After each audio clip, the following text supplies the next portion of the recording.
Non, la route elle est bloquée. Les consignes sont claires, on ne passe pas.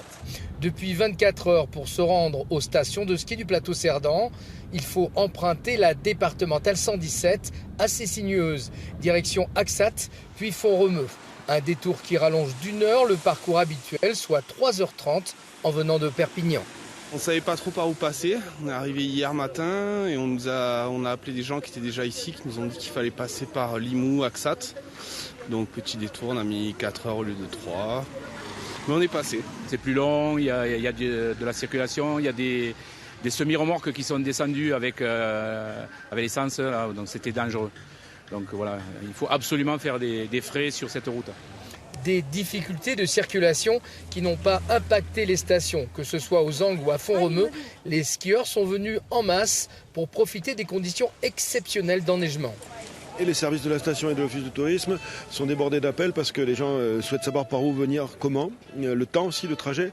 Et on s'aperçoit que finalement, quand on passe par la vallée de l'Aude, de 1h30, 2h moins le quart, on est à 2h30 de route. Donc l'accès quand même se fait raisonnablement avec 3 quarts d'heure de plus de route pour monter aux stations. Il y a peut-être 15 ans, voire plus, qu'on n'a pas eu de tels paysages en Cerdagne. Donc je peux comprendre qu'il y a des gens qui fassent des efforts et des kilomètres pour venir voir ces beaux paysages. Si l'engouement des skieurs pour la poudreuse fait un peu oublier le blocage de la 116, certains élus redoutent que la situation s'éternise jusqu'aux vacances de février. Maintenant, il est temps d'agir.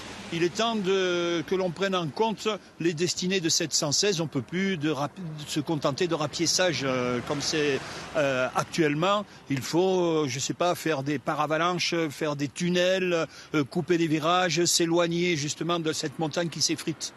À partir d'ici, lorsqu'on vient de Montlouis, on ne passe plus.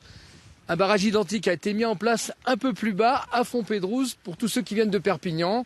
Le risque d'éboulis est réel et les gendarmes sont là pour verbaliser les contrevenants.